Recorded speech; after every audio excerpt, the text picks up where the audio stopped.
Madame Sophie Valinande, bonjour. Bonjour, monsieur le journaliste. Aujourd'hui, nous tendons vers l'ouverture de l'année scolaire 2024-25. Vous avez clôturé l'année dernière avec plusieurs des défis qui ont été votre secteur éducationnel. Comment est-ce que vous analysez l'année scolaire passée? C'est vrai, nous avons clôturé l'année scolaire 2023-2024 avec beaucoup de difficultés, et lesquelles difficultés se répètent toujours d'année en année. Et encore aujourd'hui, ces difficultés ont semblé prendre une autre ampleur parce que à cause de l'insécurité, donc il y a eu encore flux d'enfants qui fuyaient les milieux insécurisés, qui ont encore vraiment fait que le travail d'enseignement puisse peser.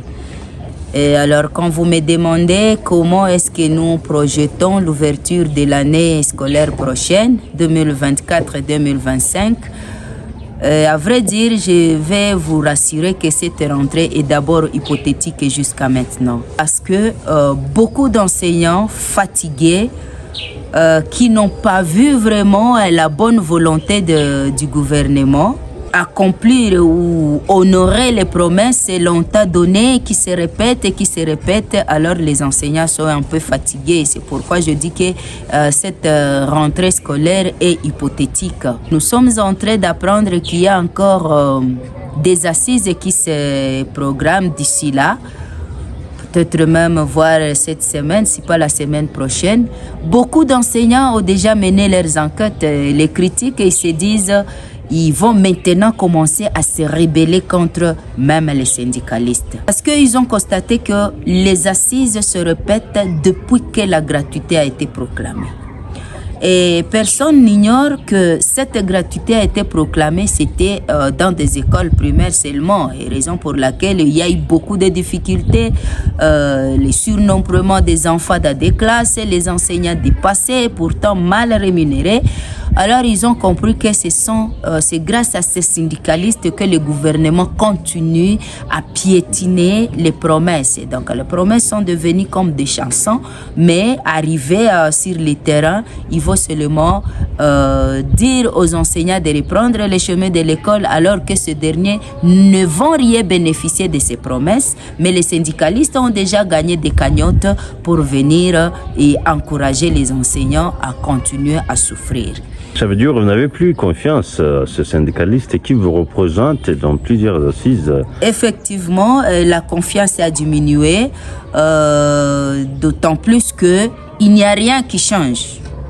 Bon, je serais comme si je suis trop sec, mais la réalité est que tout ce qu'on a donné comme promesse, et je vais seulement partir de cette année écoulée avec le ministre de l'EPSP sortant, il avait promis encore une fois augmenter ou ajouter 20 000 francs au salaire et 20 000 francs à la prime de gratuité. Mais voilà, le mois de juillet a été payé, les enseignants ont été payés statico, raison pour laquelle ils ont encore été plus énervés qu'avant, puisqu'ils se disaient cette fois, peut-être qu'ils vont honorer ne fût-ce que les deux promesses qui devraient se réaliser dans ce mois de juillet. J'avais déjà empoîté les mêmes idées de ces gens qui disent qu'ils vont se rebeller contre les syndicalistes. Mais quelque part, je me suis dit ne pas avoir raison à 100%, d'autant plus que le ministre qui avait donné ces deux promesses est déjà parti.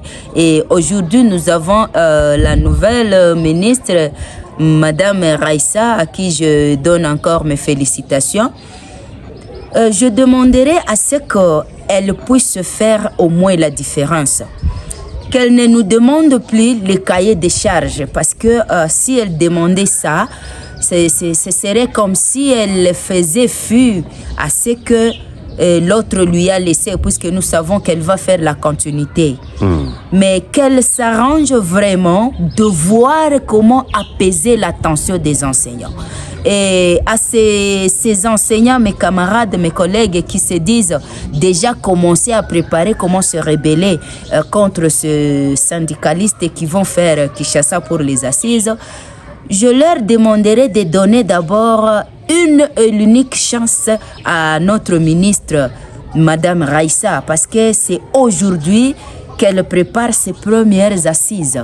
Donc, que ces corps enseignants donnent une chance. Et je veux dire que cette fois, elle a même privilégié aussi les représentants des syndicats des écoles primaires.